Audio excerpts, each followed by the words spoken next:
బిడ్డలారా, సేవ, పరిచర్య, ఈ మీటింగులు అంటే సామాన్యమైన విషయం కాదండి. మీటింగులు పెట్టే వాళ్ళకి ఆ బాధ తెలిసిద్ది, మీటింగులు పెట్టే వాళ్ళకి ఆ కష్టం తెలిసిద్ది.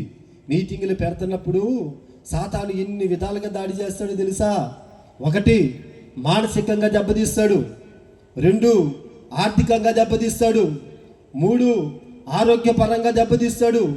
4, ఇంట్లో నుంచే పిల్లలకో ఇంట్లో వాళ్ళకో ఏదో ఒక జబ్బు రావటమో, ఏదో ఒక సమస్య రావటమో, ఏదో ఒక ఆటంకం రావటమో, ఈ విధంగా రకరకాలుగా ఆటంకపరిచి మానసికంగా ఒత్తిడికి గురి చేస్తాడు. అయినప్పటికీ ఒక మాట చెప్పనా, ప్రభు కృప ఎప్పుడు సేవకులకు తోడుగా ఉంటుంది. దేవుని సన్నిధి ఎప్పుడు తోడుగా ఉంటుంది. మంచి వాళ్ళకి ఎప్పుడు మంచి జరుగుతుంది. హల్లెలూయా. ఏమండి, ఎంతమంది వచ్చి కూర్చున్నారంటే ఆ సేవకుడు ఎంత మంచోడైతే వచ్చి కూర్చున్నారో. ఏమండి, ఆ సేవకులు ఎంత నీతి ఉందో, ఎంత యథార్థం ఉన్నదో, దేవుని యొక్క పిలుపుకు లోబడి సమస్తాన్ని విడిచిపెట్టి ఈరోజు దేవుని కోసము ఒక సాక్షిగా ఆయన నిలబడ్డారు. కాబట్టి ఆయన సాక్ష్యాన్ని బట్టి ఇక్కడికి వచ్చి మీరు అందరూ కూడా కూర్చొని ఉన్నారు. రాబోయే దినాల్లో ఇంతకింత నా ప్రభు ఈ పరిచర్యను దీవించును గాక, ఆశీర్వదించును గాక, విస్తరింప చేయును గాక, అభివృద్ధి పరచును గాక. ఆమేన్. పిల్లరా, ఆ సాక్ష్యాన్ని కొద్ది నిమిషాలు చెప్పి నేను దైవవర్తమానంలోనికి వెళ్తాను. వేదికలు అలంకరించిన సేవకులకు, వచ్చిన పెద్దలకు, విశ్వాసులకు, ఆర్కెస్ట్రా వారికి, సౌండ్ సిస్టమ్ వారికి అందరికీ పేరు పేరున నా హృదయపూర్వకమైన వందనాలండి. అందరూ బాగున్నారా? బాగున్నారా లేదు చెప్పాలి నోటితో. నా వందనాలు కనపడ్డాయా? వినపడ్డాయా? మరి మీ వందనాలు కనపడుతున్నాయి కానీ వినపట్ల. వందనాలు అని చెప్పండి అందరూ కూడా. అది దేవుడి కృప మీ అందరికీ తోడై ఉండను గాక. పోయినసారి వచ్చినప్పుడు చెప్పాను, ఆయన సందర్భానుసారంగా సేవకులు మరలా ఆహ్వానించారు కాబట్టి చెబుతా ఉన్నాను. మా ప్రాంతంలో కోటమ్మ గారు ఒక తల్లి ఉండేది, మంచి ప్రార్థనా పరురాలు. ఆమెను అందరూ గోంగూర కోటమ్మ అంటారు. ఆమెను దేనికి గోంగూర కోటమ్మ అంటారంటే, ఆమె గోంగూర కట్ల వ్యాపారం చేసింది. మా గుంటూరు మార్కెట్కు తెల్లారి గట్ల 5 గంటలకు పోయి 2 గంపల గోంగూర తెచ్చుకుంటుంది. ఎవరితో పాటు పోయిన వాళ్ళు 1 గంపే తెచ్చుకుంటారు. 6 గంటలకల్లా ఇంటికి వచ్చి ఒక ముద్ద ఏమి తిని, ఒక ముద్ద క్యారేజీ వాళ్ళ యజమానికి పెట్టి, వాళ్ళ పిల్లలకి పెట్టి, యజమాని పనికి పంపించి, పిల్లల్ని కాలేజీకి పంపించి, ఏమో బుట్ట నెత్తిని పెట్టుకొని ఊర్లో అమ్ముకోవడానికి పోద్ది. అదేందో కానీ దేవుని మహాకృప, అందరు మధ్యాహ్నం దాకా అమ్ముకొస్తే ఏమో గంటలో అమ్మేసిద్ది 2 గోంగూర కట్టలు, 2 గంపలు. కారణం ఏంటంటే దేవుడు ఒక మంచి గొంతు ఇచ్చాడు, మంచి స్వరం ఇచ్చాడు. అమరావతికి పిలిస్తే కలిదిని కనపడుతుంది అన్నమాట. ఓ బేకరమైన స్వరం. గంటలో అమ్మేసిద్దండి. అమ్మి ఇంక ఇంటికి వచ్చి మరలా ఒక చెంబు నీళ్ళు పోసుకొని, మరలా ఒక ముద్ద అన్నం తిని ఒక ప్రార్థన చేసుకోవటమో పడుకోవటమో చేయొద్దు. మా పేటలో, మా ఊర్లో, గుంటూరులో ఒక పాడలు పట్టింది ఆడవాళ్ళకి. ఏంటంటే చింతపిక్కల ఆట ఆడతారు, జిగ్గాట అంటారు కదా, దాన్ని ఇక్కడ ఏమంటారు? దాయాలాట అంటారా? దాడి ఆట. ఆ ఆటలో కూర్చుంటుంది. ఈ ఆడవాళ్ళు మొత్తం గుంపుకూడి ఆటలో కూర్చున్నారంటే బెల్లు బ్రేకు ఇంకేం ఉండదు. ఇంకా భర్త ఇంటికి వచ్చారు, పిల్లల ఇంటికి వచ్చి ఇంకేమి ఉండదు. మొత్తానికి 5 దాకా ఆడిద్దండి అలిసిపోయి మనిషి. 5కి 5:30 మా పాస్టర్ గారు మైకు పట్టుకొని ఆ రోజు, అమ్మా రూత్ పేరింటి దగ్గర కృతజ్ఞత కూడిక ప్రార్థనతో ప్రారంభిస్తూ ఉన్నాము, సంఘ బిడ్డలందరూ రావాల్సిందిగా కోరుతున్నాం అన్నాడు. మా ఇంకలేంటి ఆడిన కాడికి చాలు, ప్రార్థనకు టైం అయింది, పదండి అని అందరినీ పురుగొలిపి లేపింది. ఏమే ఇంటికి పోయింది. మళ్ళా ఒక చెంబు నీళ్ళు పోసుకొని ఈ పాస్టర్ గారు మైకు తీసుకుంటే అప్పుడప్పుడే వదిలిపెట్టండి, మళ్ళీ ఒక ముద్ద అన్నం తిని వచ్చి కోటలో ముందు వరుసలో కూర్చుంటుంది.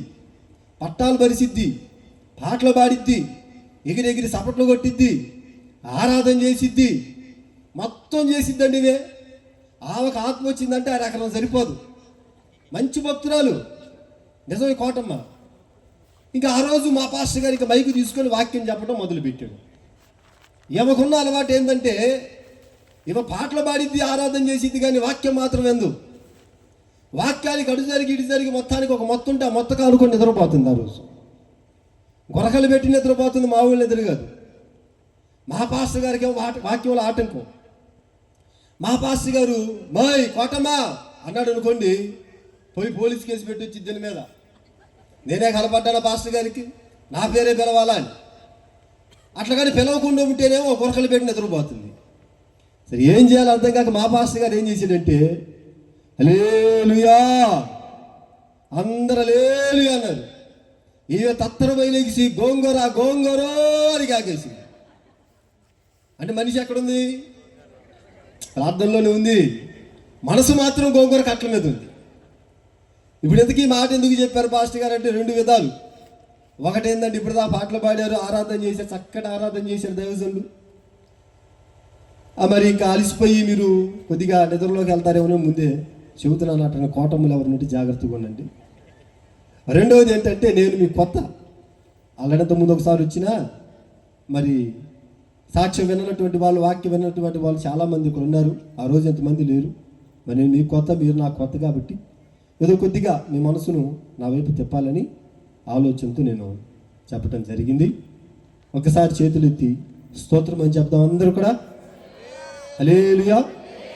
మంచిది. నా సాక్ష్యాన్ని కొద్ది నిమిషాలు పంచుకొని సమయానుకూలతను బట్టి కొద్ది నిమిషాలు దేవుని వాక్యాన్ని నేను అందించి నేను ప్రార్థనాపూర్వకంగా సెలవు తీసుకుంటాను. నా పేరు రక్షించబడక మునుపు బాజీ అండి. రక్షణ పొందిన తర్వాత మా దైవజనులు జాన్ తిమోతి అని నాకు పేరు పెట్టడం జరిగింది. మా నాన్నగారి పేరు హుసేన్, మా అమ్మగారి పేరు మస్తాన్బి. మాది గుంటూరు పట్టణము. గుంటూరు పట్టణంలో సంజీవయ్య నగర్ అనేటువంటి ప్రాంతంలో మేము ఉంటాము. మేము కులానికి ఇస్లాము ధర్మానికి చెందినటువంటి వాళ్ళము. మా అమ్మ నాన్నగారికి బ్రతుకుదేరు నిమిత్తమై మంచి హోటల్ ఒకటి ఉండేది. మాకు హోటల్ వ్యాపారం. బాగా ధనవంతులము కాదు, అట్లాగని పేదవాళ్ళం కూడా కాదు, మధ్యతరగతి కుటుంబం మాది. మా నాన్నగారికి మా అమ్మగారికి వివాహమైన చాలా కాలం వరకు పిల్లలు లేరు. పిల్లలు లేని కారణంగా మేము ఇస్లాం ధర్మానికి చెందిన వాళ్ళం కాబట్టి మా నాన్నగారు ఎక్కువ దర్గాలకు వెళ్ళి అలవాటు ఉండేది. ఎన్నో దర్గాలకు వెళ్ళి మసీద్కి వెళ్ళి నమాజ్ చదువుకొని నాకు ఒక బిడ్డనివ్వండి అయ్యని అడిగేవారు. గుంటూరులో కాకాని అనేటువంటి ఒక ప్రాంతం ఉంటుంది.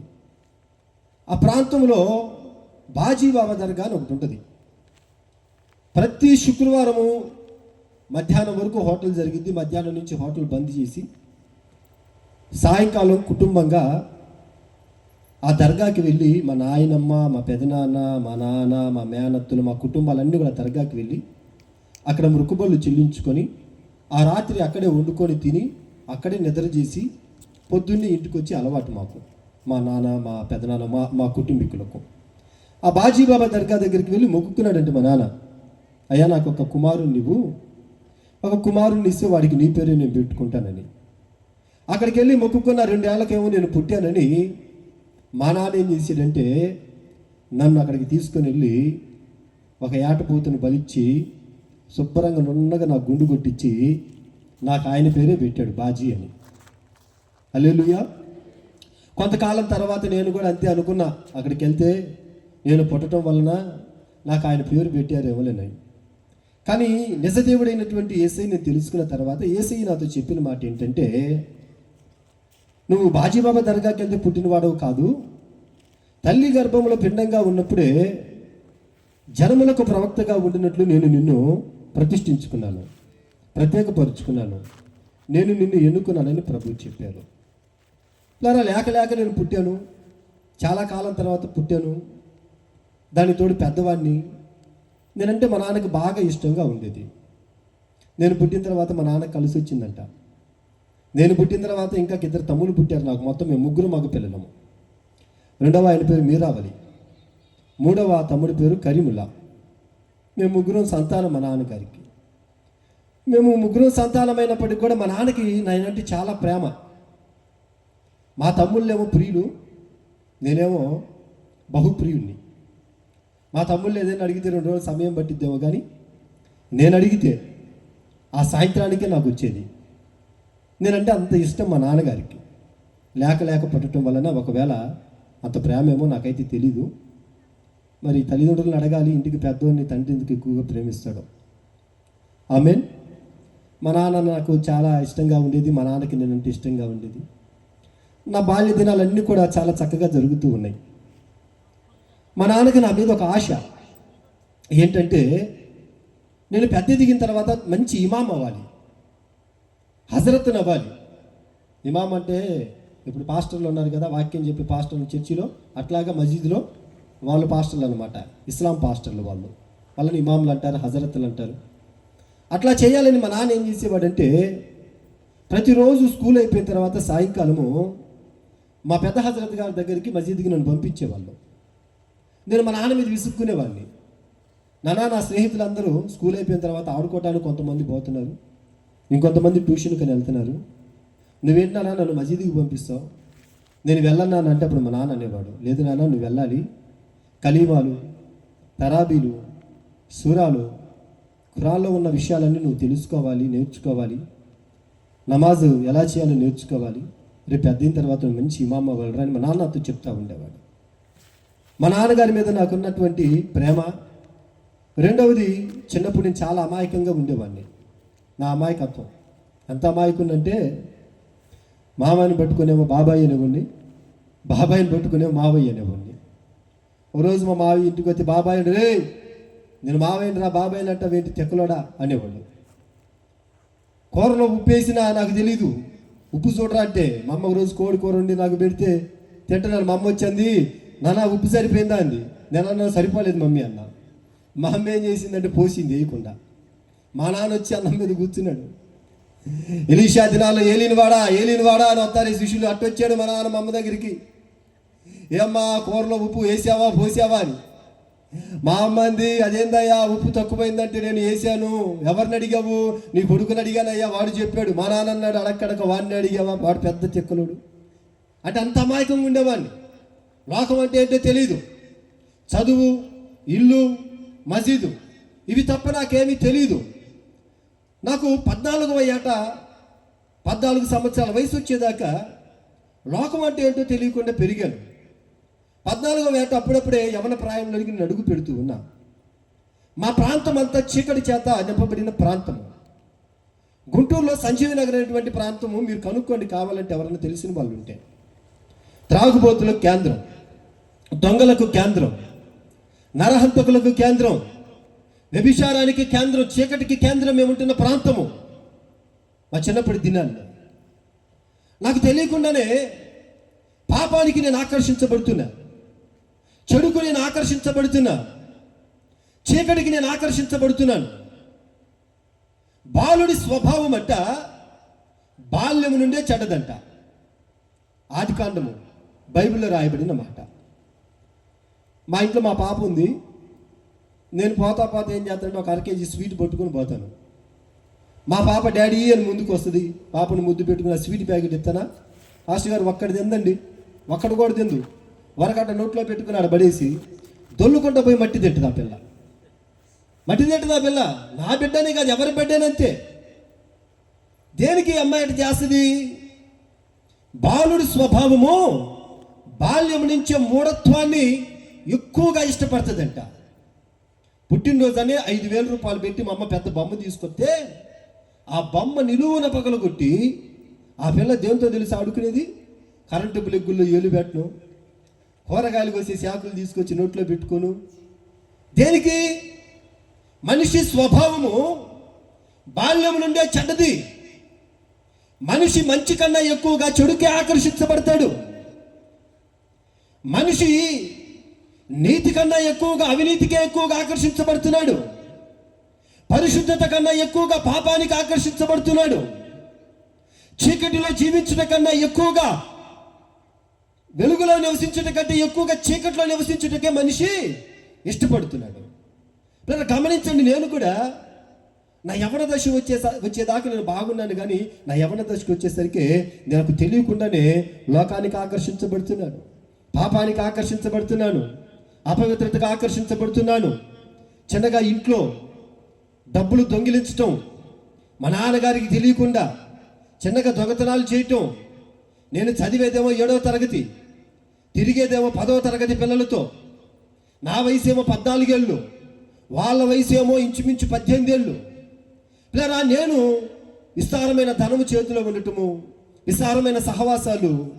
నాకు తెలియకుండానే వాళ్ళు నాకన్నా పెద్దవాళ్ళు కాబట్టి, రే సిగరెట్ ఎట్లా వెలిగించాలరా, ఎట్లా లాగాలరా, ఎట్లా వదలాలరా, గుట్కా బ్యాగ్ ఎట్లా చెంచాలరా, ఎట్లా నోట్లో పోసుకోవాలి, ఎట్లా నవలాలరా రేయ్ మందు ఎట్లా తాగాలరా, సినిమాలు ఎట్లా చూడాలరా, తప్పు ఎట్లా చేయాలరా, పాపం ఎట్లా చేయాలరా అని ప్రియమైన దేవుని బిడ్డలారా నాలోనికి తెలియని విధంగా లేని అలవాట్లు, కొత్త అలవాట్లు ప్రారంభమై నేను స్కూల్కి వెళ్తున్నాను, కానీ స్కూల్కి వెళ్ళడం లేదు.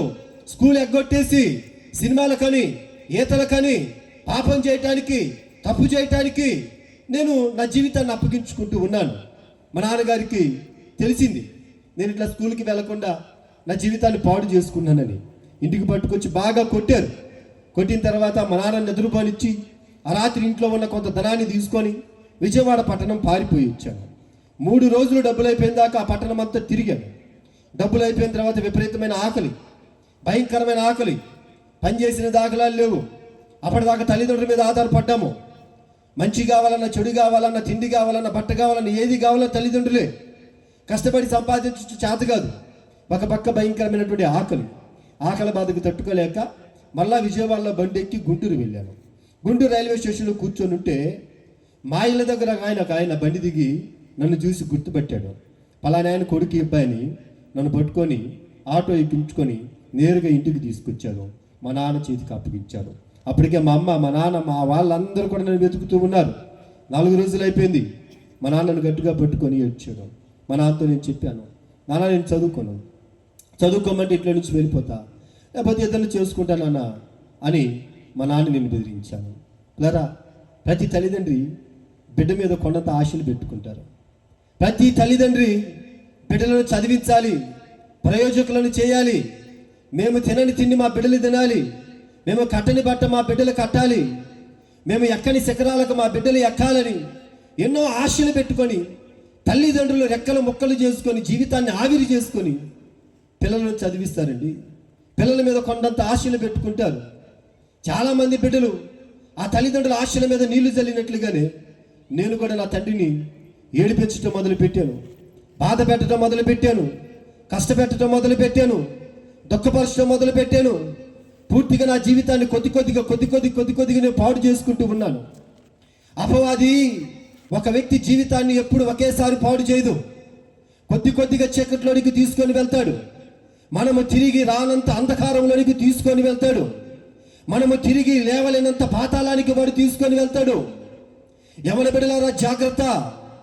నా సాక్ష్యము మీ జీవితానికి ఒక కనువిప్పు కావాలని రాత్రి నేను చెబుతూ ఉన్నాను ఈ మాటలు. నా తండ్రిని బెదిరించడం మొదలుపెట్టాను, నా తండ్రిని భయపెట్టడం మొదలుపెట్టాను. ఇంట్లో చేతికి డబ్బులు దొరికితే బాగుండు, డబ్బులు దొరక్కపోతే నాకున్న అలవాట్లను బట్టి, వ్యసనాలను బట్టి ఎట్లనైనా డబ్బులు సంపాదించాలని నేను ఆలోచన చేస్తున్నటువంటి దినాల్లో మా ప్రాంతంలో ఉన్నటువంటి ఒక 8-9 మంది యవనస్తులతో నాకు పరిచయం ఏర్పడింది. వాళ్ళందరూ కూడా అన్యాయంగా డబ్బు సంపాదించేవాళ్ళు. వాళ్ళతో నాకు సహవాసము పరిచయం ఏర్పడిన తర్వాత వాళ్ళు చెప్పారు, ఒరే నీకు డబ్బు కావాలి, కష్టపడి సంపాదించలేవు, అయితే ఈజీగా డబ్బు సంపాదించడం నేర్పిస్తాం. ఈరోజు మనిషి ఈజీగా డబ్బు సంపాదించడం నేర్చుకున్నాడు. 1,00,000 రూపాయలు పెట్టి వస్తువు కొట్టున్నాడు, 2 లక్షలు దాన్ని అమ్ముకుంటాడు. 10 లక్షలు పెట్టి భూమి కొట్టున్నాడు, 4 రోజుల తర్వాత 15 లక్షలు దాన్ని అమ్ముకుంటాడు. ఈజీ మనీకి మనిషి అలవాటు పడ్డాడండి. కష్టపడకుండా డబ్బు సంపాదించడానికి మనిషి అలవాటు పడ్డాడండి. ఎవరు ఎటుపోయినా పర్లేదు, ఎవరు ఎట్లా నాశనమైనా పర్లేదు, నేను, నా ఇల్లు, నా కుటుంబం బాగుండాలని మనిషి తన జీవితాన్ని ఏం చేస్తున్నాడంటే అన్యాయంగా, అక్రమంగా బ్రతకడానికి ఇష్టపడుతూ ఉన్నాడు. కావాలంటే మీరు చూడండి, మొదటి ఆదామంట తనను తన కుటుంబాన్ని సంతోషపరుచుకోవడానికి బ్రతికాడంట. మొదటి ఆదాము తను సంతోషపడ్డాడు, తన భార్యను సంతోషపరచడానికి తినొద్దన్న పళ్ళు తిన్నాడు. కానీ కడపటి ఆదామైన యేసయ్య ఉన్నాడే, ఆయన మన కోసము ఈ భూమి మీదకి వచ్చారు, మన కోసము ఈ లోకంలో జీవించారు, మన కోసము ఆయన ఆఖరి రక్తపు బొట్టు వరకు చిందించారు, మన కోసమే మృతి పొందారు, మన కోసమే 3వ దినం మన మృత్యుంజయుడికి తిరిగి లేచారు. హల్లెలూయా. దేవుడు మన కోసం బ్రతుకుతూ ఉంటే మనము దేవుని కొరకు బ్రతకాల్సింది పోయి మనం ఏం చేస్తున్నామంటే మన కోసం మనం బ్రతకడం ప్రారంభించాము. స్వార్థంగా, అన్యాయంగా, అక్రమంగా బ్రతకటానికి నేను కూడా ఇష్టపడి వాళ్ళతో కలిసి అన్యాయపు జీవితానికి ఇష్టపడ్డాను. ఏంటి, ఎలాగ సంపాదించాలి? వాళ్ళు నాకు చూపించిన మార్గం ఏంటంటే రాత్రులు దొంగతనాలకు వెళ్ళటము. మాది గుంటూరు పట్టణం కాబట్టి మాకు మిర్చి, పత్తి, కొన్ని రకాల పంటలు అందుబాటులో ఉంటాయి. ఆ లోడ్లన్నీ కూడా గుంటూరు నుంచి చెన్నై, కేరళ ఆ ప్రాంతాలకి తీసుకొని వెళ్తూ ఉంటారు. తీసుకొని వెళ్ళిన తర్వాత వాళ్ళు తిరిగి వచ్చేటప్పుడు ఏం చేస్తారంటే డబ్బుల మూటలు పట్టుకొస్తూ ఉంటారు. ఈ రోజుల్లో అంటే ఫోన్పేలు ఉన్నాయి కదా, ఫోన్పే డబ్బు కొట్టగానే రెప్పపాట్లో అవతల అకౌంట్లో పడిపోద్ది. 2003, 2004 ఆ టైం సంగతి నేను చెప్తా ఉంది. అప్పుడు అట్లా ఉండేవి కాదు. ఈ లారీ డ్రైవర్లు ఏం చేస్తారంటే లోడ్ దించిన తర్వాత డబ్బులు చేత్తో పట్టుకొని వాళ్ళ యజమానులకు ఇవ్వాలి. గుంటూరు నుంచి చిలకలూరుపేట, ఒంగోలు, నెల్లూరు, అక్కడి నుంచి చెన్నై ఆ హైవే అనమాట, లారీలు వెళ్ళి వస్తూ ఉంటాయి. మావాడు ఒకడు పసిగట్టి చెప్పాడు, లారీ డ్రైవర్లు పోయేటప్పుడు లోడ్తో వెళ్తారా, వచ్చేటప్పుడు విస్తారమైన డబ్బుల మూటలు పట్టుకొని వస్తారు. వాళ్ళను కనుక మనం దోచుకోగలిగితే కావలసినంత ధనం వచ్చింది. కొన్ని రకాల ఆయుధాలను చేసుకొని కొనుక్కొని మధ్యరాత్రి అక్కడ ముగ్గురం ఉండేవాళ్ళము. వస్తున్నటువంటి లారీని ఆపేవాళ్ళం. వాళ్ళేదో పాల డబ్బులు వస్తే మమ్మల్ని ఎక్కించుకునే వాళ్ళు. మేము ఎక్కిన తర్వాత ఒక చీకటి ప్రాంతానికి వచ్చి వారి గొంతు మీద కత్తిపెట్టి వారిని బెదిరించి లారీ ఆపి వారిని కొట్టి వాళ్ళ దగ్గర డబ్బులు దోచుకునే వాళ్ళము. కొంతమంది భయపడి డబ్బులు ఇచ్చేసేవాళ్ళు, ఇంకొంతమంది కాళ్ళ వెళ్ళ పడేవాళ్ళు. అయ్యా పెళ్ళాం బిడ్డలు కలిగిన వాళ్ళు, మేము వెళ్ళి లోడ్ దింపి డబ్బులు తీసుకొని వస్తున్నాం, ఇప్పుడు ఈ డబ్బులు కొట్టి మీరు దోచుకున్నారంటే మా యజమానులు నమ్మరు. ఎరా డబ్బులు మీరే దాచుకొని ఎవరో కొట్టి లాక్కున్నారు, అబద్ధం చెబుతున్న పోలీస్ కేసు పెడతారు. మా ఇంట్లో భార్య బిడ్డలు అన్యాయం అయిపోతారండి. ఏదో బతుకు తెరువు కోసం ఈ లారీ వేసుకుంటూ అయ్యా లారీ తోలుకుంటూ బతుకుతున్నాం, దయచేసి మమ్మల్ని కొట్టొద్దయ్యా, వదిలే, మా డబ్బులు మాకు ఇవ్వండి అని వాళ్ళు ఎంత బ్రతిలన్నా అపవాది మాకు రాతి గుండెని కలుగు చేశాడు. అపవాది మాకు కర్కశాన్ని కలిగి చేశాడు. జాలి దయ అనేది ఉండేది కాదు. వాళ్ళని కొట్టి వాళ్ళ దగ్గర డబ్బు దోచుకోవటం, వాళ్ళని హింసించటం, వాళ్ళని బాధ పెట్టడం, వాళ్ళు ఏడుస్తూ ఉంటే వాళ్ళు బాధపడుతూ ఉంటే మేము ఆనందించడం, ఆ డబ్బును మా విచ్చలవిడి జీవితానికి మేము ఖర్చు పెట్టుకుంటూ మేము సంతోషించటం, ఇట్లాగా రాత్రులు దొంగతనాలకు వెళ్ళటము, ప్రజల్ని కొట్టి దోచుకోవటము, ఇట్లాంటి జీవితానికి మేము అలవాటు పడిపోయాము. చాలా ఈజీగా డబ్బు సంపాదిస్తున్నాం. ఒక్క రాత్రి వెళ్ళి మరి వస్తే చాలు, ఒక నెల రోజులకి సరిపడ ధనము, వారానికి 2-3 రోజులు అట్లాగా వెళ్ళటము, దొంగతనాలు చేయటము, దోచుకోవటము, ఆ వచ్చిన ధనముతో మా విచ్చలవిడి జీవితం తాగటం, ఇష్టానుసారంగా బ్రతకటం చేస్తూ ఉన్నాము. లేదా దొంగతనం ఎప్పటికైనా దాగదు కదా. మా కోసం పోలీసులు ఎప్పటికే చాలా తిరుగుతూ ఉన్నారు, మేము దొరకడం లేదు. ఒకరోజు ఏం జరిగిందంటే నా స్నేహితుడు రఫీ అని ఒకడు ఒక సినిమా హాల్ దగ్గరికి వెళ్ళాడు సినిమా చూద్దామని. ఆ సినిమా హాల్లో వీడికి ఇంకొకటి గొడవైంది. ఆ సినిమా హాల్ అయిన పోలీసుని పిలుచుకొని వచ్చి ఈయన పట్టించాను. వీడిని తీసుకెళ్ళి పోలీసు వాళ్ళు లాకప్లో పెట్టి, ఇంకా పోలీసు వాళ్ళు కొడతారు కదండి, వీడిని పట్టుకొని భయంకరంగా కొడుతున్నారంట. కొడుతున్నప్పుడు వీడేం చేయాలి? వీడు ఎందుకు ఆ తగాదా చేశాడో, ఎందుకు ఆ ఎదుటి వ్యక్తిని కొట్టాడో అది చెప్పాలి. అది చెప్పకుండా మావాడు ఏం చేశాడంటే, ఏం సార్ నేను దొరికాను, నన్ను కొడుతున్నారా, మరి మా వాళ్ళని ఏం చేయరా, ఈరోజు ఈయన కొట్టాను కాబట్టి మీకు తెలిసింది, అసలు మీకు తెలియకుండా మేము ఎంతమందిని కొట్టామని తెలుసా, మేము ఎన్ని చేసామో తెలుసా, ఎంతమందిని దోచుకున్నామో తెలుసా అని వాడు మొత్తం చెప్పడం మొదలుపెట్టాడు కొడుతుంటే. పోలీసులకు ఆశ్చర్యం, అరే దోచుకోవటం ఏంట్రా, కొట్టడం ఏంట్రా, అసలు ఏం జరిగిందిరా అని ఇంకా వాళ్ళ స్టైల్లో వాళ్ళు కొట్టి ప్రశ్నిస్తే అప్పుడు చెప్పాడంట, ఇదొకటే కాదయ్యా, మేము చాలా చేసాము, చాలా మందిని కొట్టాము, చాలా మందిని దోచుకున్నాము, కావాలంటే మా వాళ్ళు ఎక్కడెక్కడ ఉంటారో నేను చూపిస్తారని అని వాళ్ళు ఒక పోలీసు వాళ్ళు వ్యాన్ వేసుకొని తీసుకొచ్చి ఇస్కరియోతు యోధా యేసు ప్రభుని పట్టించినట్టు మా 8 మందిని పట్టించాడు. ఒక్కొక్కరి ఇంటికి తీసుకొచ్చి 8 మందిని పట్టించాడు. పోలీసులు మమ్మల్ని తీసుకెళ్ళి బాగా కొట్టారు, ఇష్టానుసారం కొట్టారు. కొట్టిన తర్వాత ఆ పొద్దున్నే వాళ్ళని అడిగాం, ఎరా నువ్వే కేసులో ఇరుక్కున్నావు, నువ్వే తగాదాకపోయావు, అది చెప్పకుండా మా గురించి ఎందుకు చెప్పావురా, అసలు ఈ సందర్భం ఎందుకు వచ్చిందిరా అంటే వాడేమన్నాడు తెలుసా, కలిసి తాగాం, కలిసి తిన్నాం, కలిసి దోచుకున్నాం, కలిసే జైల్లో ఉండాలిరా, నువ్వంటే ప్రాణం, మీరంటే నాకు ప్రాణం రా అన్నాడు. నా స్నేహితుడు ఎట్టంటాడో తెలుసా, నమ్మకంగా మమ్మల్ని పోలీసులకు పట్టించినాడు నా స్నేహితుడు. నేను ఏ స్నేహాన్ని నమ్మానో, ఏ స్నేహాన్ని ప్రాణం అనుకున్నాను, ఏ స్నేహాన్ని నిష్టం అనుకున్నానో ఆ స్నేహితుడే మమ్మల్ని తీసుకెళ్ళి నమ్మకంగా పోలీసులకు పట్టించాడు. బైబిల్లో ఒక ఆయన ఉన్నాడు, ఆయన పేరు యోనాతాను. యోనాతాను గురించి రాయబడింది, దావీదు అంటే బహు ఇష్టము కలిగిన వాడంట. యోనాతాను దేనికి దావీదు అంటే ఇష్టమో, యోనాతాను నీ స్నేహితుడైన దావీదు ఎటువంటి వాడు? యోనాతాను అంటాడు కదా, దావీదు దినముకు 7 మార్లు స్తుతించువాడు, నా స్నేహితుడు దినముకు 3 సార్లు ప్రార్థించువాడు, దేవుని కొరకు ఒక మహిమ కలిగిన మందిరాన్ని కట్టాలనుకుంటున్నవాడు, నీతిమంతుడు, న్యాయవంతుడు, యథార్థవంతుడు. యోనాతాను స్నేహితుడు దావీదు ఒక మంచి ప్రార్థనాపరుడు. మరి ఈ రాత్రి ఈ సాక్ష్యాన్ని వింటున్నటువంటి ప్రియ దేవుని బిడ్డ, నీ స్నేహితులు ఎటువంటి వాళ్ళు? ఈ రాత్రి నువ్వు ఒక్కసారి ప్రశ్నించుకో. నువ్వంటే నాకు ప్రాణంరా, నీకోసం ఏదైనా చేస్తానురా, ఎవరైనా చంపుతానురా అన్న ఒక నమ్మకమైనటువంటి స్నేహితుడే ఒక్క రాత్రికి రాత్రి 8 మందిని తీసుకెళ్లి పోలీస్ స్టేషన్లో కూర్చోబెట్టాడు. ఈరోజు స్నేహితులను నమ్ముతున్నావా? మిత్రుల్ని నమ్ముతున్నావా? నా ప్రాణవరాన్ని ప్రమాణం చేసిన వాళ్ళను నమ్ముతున్నావా? ఏ స్నేహము ఆపద్దినమున నీకు అక్కరకు రాదు. నువ్వు ప్రమాదంలో ఉన్నప్పుడు, నువ్వు కష్టంలో ఉన్నప్పుడు, నువ్వు నష్టంలో ఉన్నప్పుడు, నువ్వు ఒంటరితనంలో ఉన్నప్పుడు, నువ్వు మంచాన ఉన్నప్పుడు ప్రాణమని ప్రమాణము చేసిన ఏ స్నేహితుడు నీ పక్కన నిలవబడ్డు. ఇది సత్యము, ఇది నా జీవితము. వాళ్ళను పట్టించి 8 మందిని తీసుకుని వెళ్ళి పోలీస్ స్టేషన్లో ఇరికిచ్చాడు. 3 రోజులు పోలీసులు ఇష్టం వచ్చినట్లు కొట్టారు. ఎక్కడెక్కడ చేశారా? ఏమేం చేశారా? ఎవరెవరిని దోచుకున్నారా? ఎక్కడ దాచిపెట్టారా? మీ చేత ఎవరెవరు చేపించారా? 3 రోజులు ఉన్నదంతా చెప్పేసాము. పోలీసు వాళ్ళ దెబ్బలు ఎట్టుంటాయండి? మామూలు కొట్టయా? ఇష్టానుసారంగా కొట్టారు. దొంగల్ని కొట్టకేం చేస్తారు? ముద్దు పెట్టుకుంటారా? కొట్టి ఇష్టానుసారంగా కొట్టి కోడిని పడేసినట్టు పడేశారు. ఇంక చూడండి, 3 రోజుల తర్వాత అన్నీ ఒప్పుకున్నాము.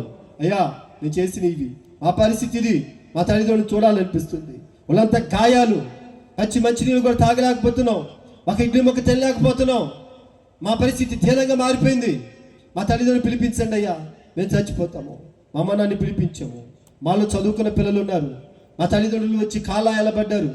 సిఐ అలహరి శ్రీనివాసరావు గారు అన్నప్పుడు ఆయన సిఐగా చేస్తూ ఉన్నాడు.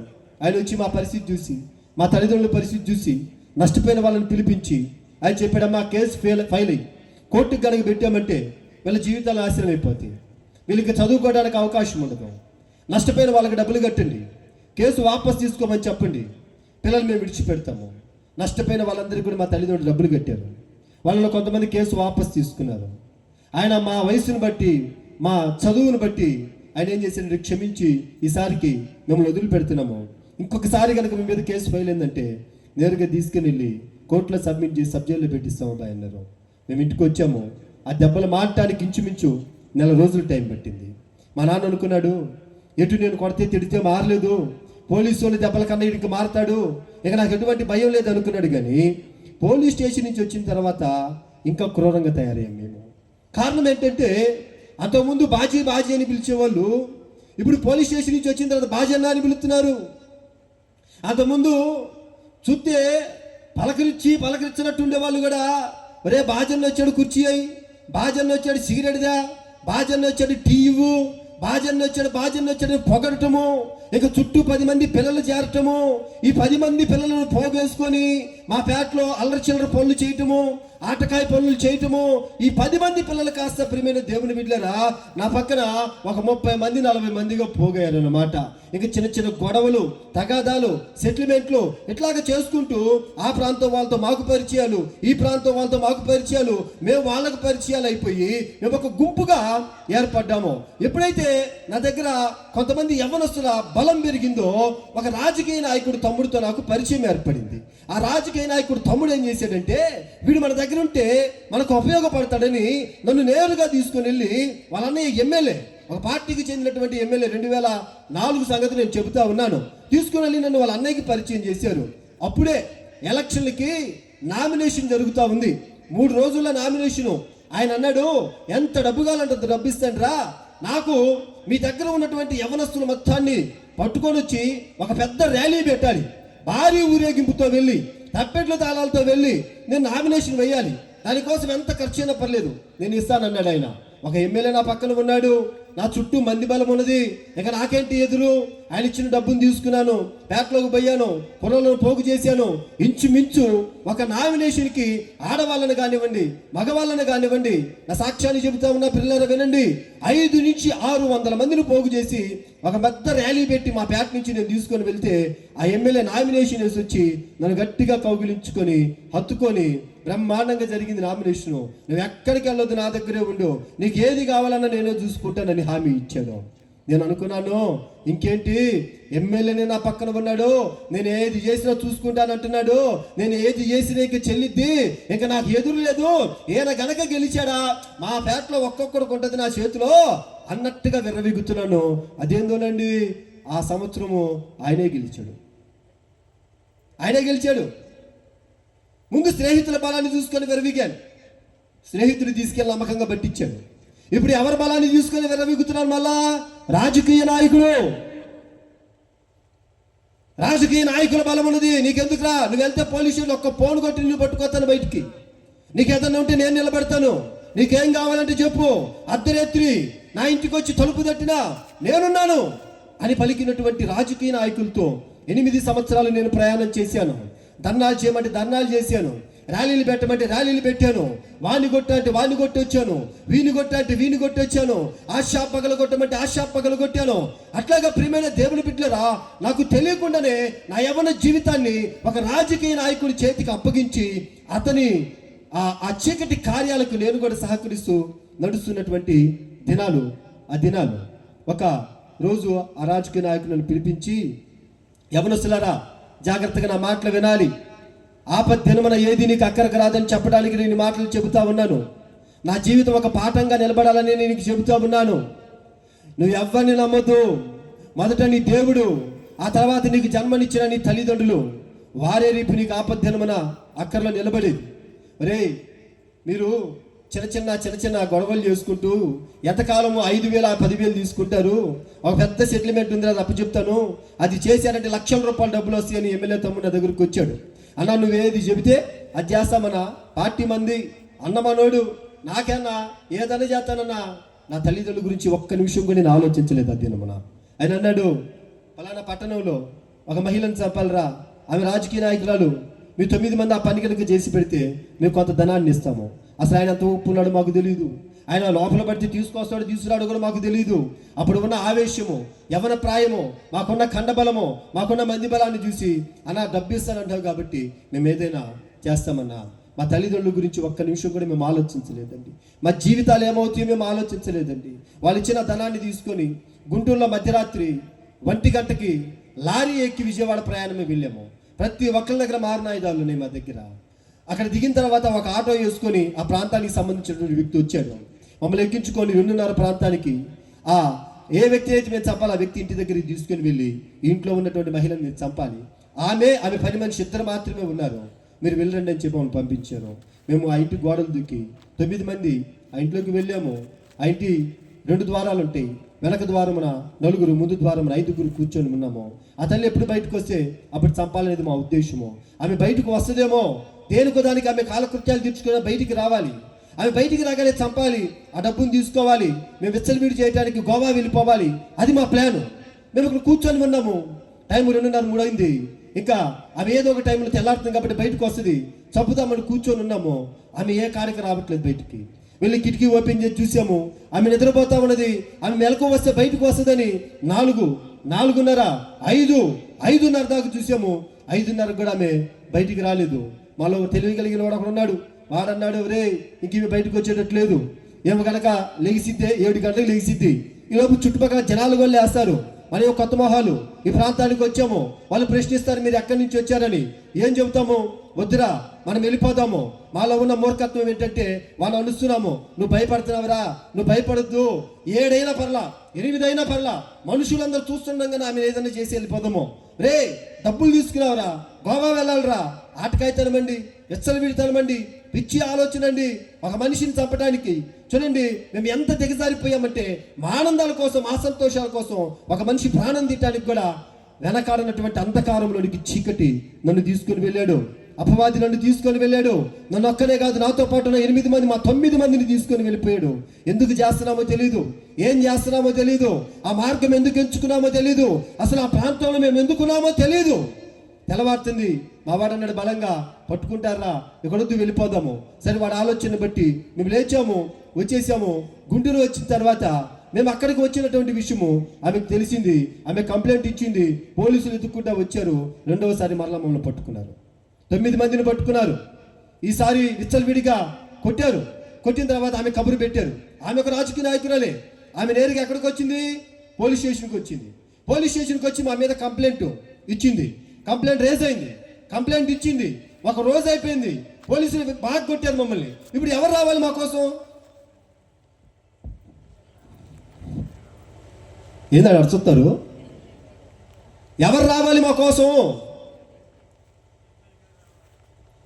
మేమున్నావురా, నీకెందుకు పో రే, నీకేదన్నా ఉంటే ఒక్క ఫోన్ కాల్ చేయి, నా ఇంటి తలుపు తట్టు, మధ్యరాత్రి అయినా నేను మాట్లాడతాను, నేను వస్తాను అని నన్ను పురిగొల్పి పంపించినటువంటి ఏ రాజకీయ నాయకుడు పోలీస్ స్టేషన్ గుమ్మము తొక్కలేదు, నా కోసం ఫోన్ చేయలేదు, ఆఖరికి నన్ను పలకరించడానికి కూడా రాలేదండి.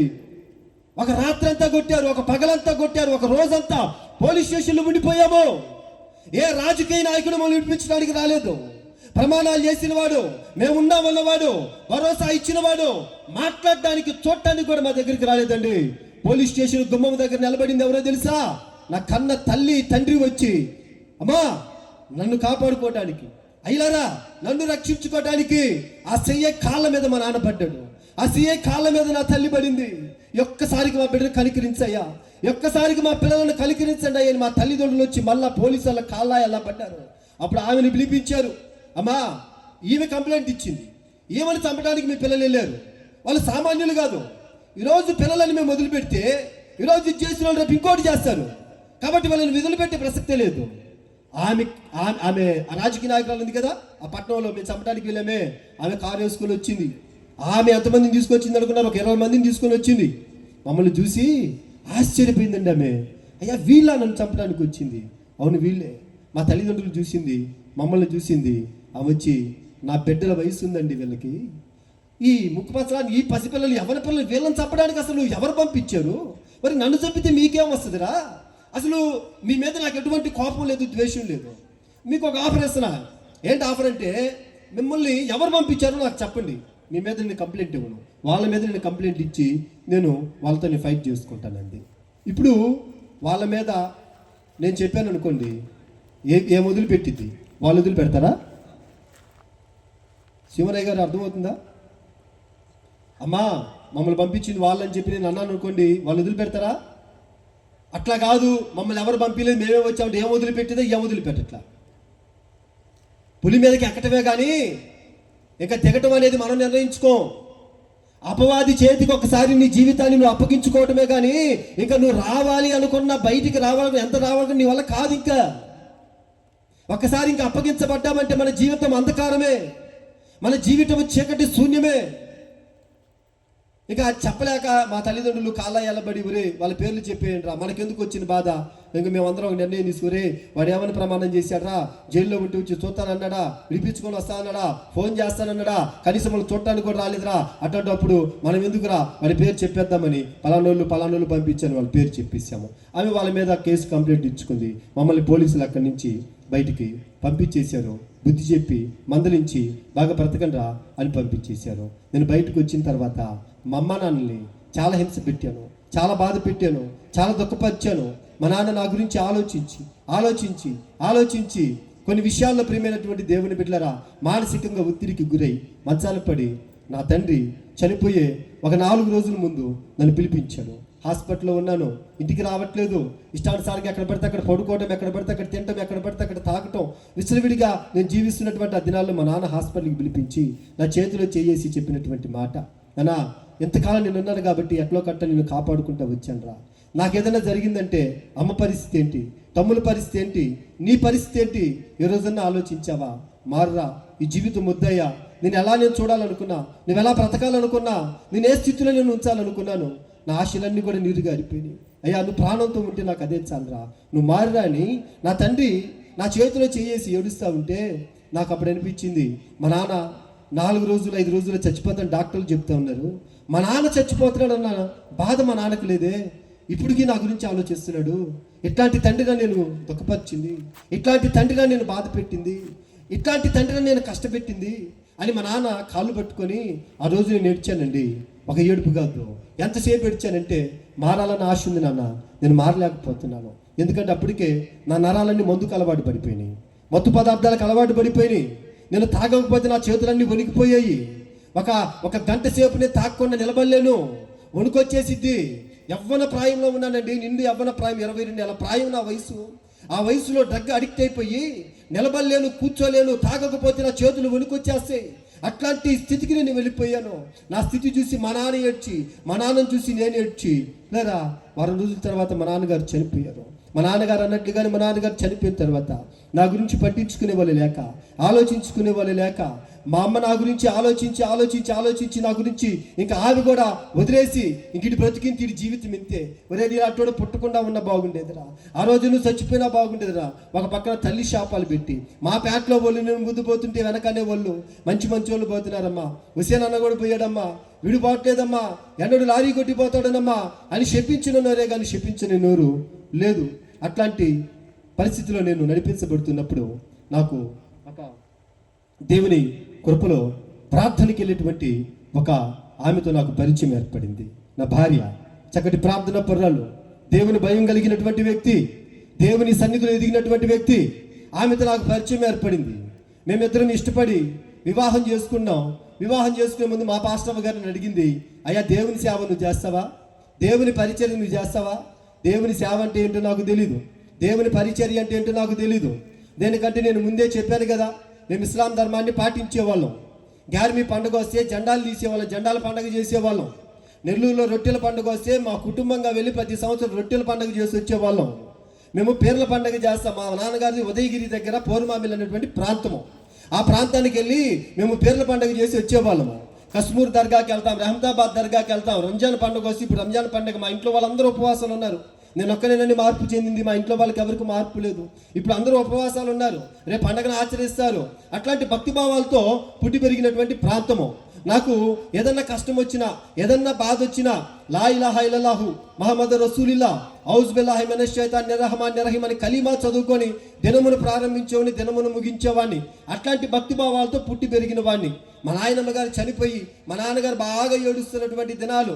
నేను పోయి మా హజరత్ గారిని అడిగాను, మా నాయనమ్మ చనిపోయింది కదా, మా నాన్న బోర్ని ఏడుస్తున్నాడు, మా నాయనమ్మ ఎక్కడికి వెళ్ళింది హజరత్ గారిని అడిగాను. అప్పుడు మా ఇస్లాం ధర్మానికి ఒక కట్టడం ఉన్నది.